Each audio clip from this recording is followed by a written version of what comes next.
अहिले अमेरिकामा Medicare फ्रडको case एकदम रूपले अगाडि आइरहेको छ र यहाँ धेरै समुदायका मान्छेहरूले मेडिकेयर फ्रड गरेर पैसा खाएर करोडौं करोड गभर्नमेन्टको पैसा खाएको समाचारहरू बाहिर आइरहेका छन्।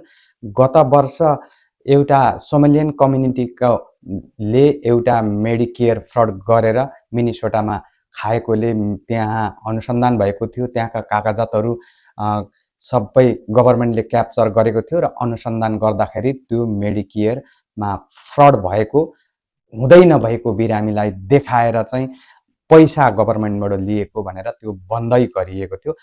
अहिले नेपाली भाषीमा पनि त्यो मेडिकेयर फ्रड गरेको न्युजहरू हिजो आज छ्यापछ्याप्ती आइरहेको छ सामाजिक सञ्जालमा र अमेरिकाबाट प्रकाशित हुने न्युजहरूमा पनि यो आउन थालेको छ।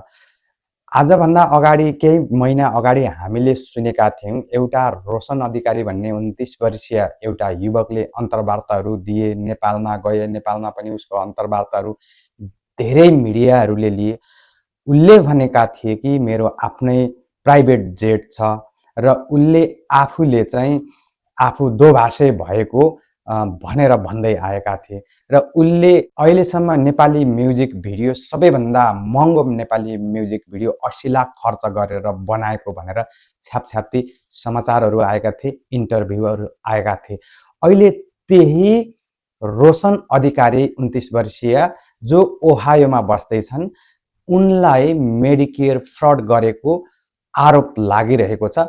यो अहिलेसम्म सत्य भएको छैन, प्रुफ भइसकेको छैन, तर यहाँ अमेरिकाका कङ्ग्रेसमेनहरूले पनि यो कुरा चाहिँ आफ्नो फेसबुक स्ट्याटसहरूमा लेखिरहेको छ। जो गभर्नमेन्टको मा रहेका मान्छेहरूले यसरी बाहिर ल्याउनु भनेको यहाँ केही न केही लुकेको छ र कसरी उसले चाहिँ मेडिकेयर फ्रड गर्यो भनेर बाहिर आएको छ भने जो रोशन अधिकारीको बुवाले मेडिकेयर कम्पनी चलाएको, उसको भाइले पनि मेडिकेयर कम्पनी चलाएको र उनीहरूले चाहिँ हुँदै नभएको बिरामी देखाएर हुँदै नभएको सेवा, थेरापी, होम केयर जस्ता सेवाहरू गरेको भनेर बिल बनाउने र गभर्नमेन्टलाई पेश गर्ने र बिरामी ल्याउनका लागि जसले बिरामी ल्याउँछ आफ्नो कम्पनीमा त्यो बिरामी ल्याउने मान्छेलाई समेत पैसा दिएर बिरामी समेत किनेर फ्रड गर्ने र नक्कली बिरामीहरू देखाएर चाहिँ मेडिकल फ्रड गरेको र उसलाई चाहिँ अहिले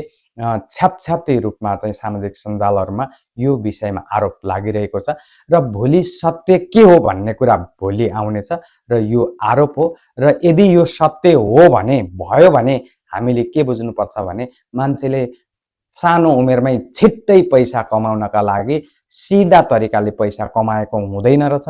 केही न केही गडबडी गरेर मात्रै यति छिटो पैसा कमाइने रहेछ भन्ने कुराको प्रुफ हुन्छ। तर अहिलेसम्म यो आरोप मात्रै हो, यो आरोप पुष्टि भइसकेको छैन, मिडियाहरूमा आइसकेको छ। अमेरिकाबाटै प्रकाशित हुने डेली वेयर मिडियाले पनि यो कुरा छापिसकेको छ, 2-3 पेज लामो छापिसकेको छ र यी सामाजिक सञ्जालहरूमा पनि आइसकेको छ। त्यही भएर मैले भिडियो बनाएको। यहाँको कङ्ग्रेसमेनहरूले पनि आफ्नो सोसियल मिडियाहरूमा आफ्नो स्ट्याटसहरू राखिसकेका छन् र यो छानबिनको दायरामा चाँडै नै आउनेछ र यस्तै भिडियोहरू फेरि अपडेट आयो भने म तपाईहरूलाई त्यो अपडेट पनि ल्याउनेछु। धन्यवाद।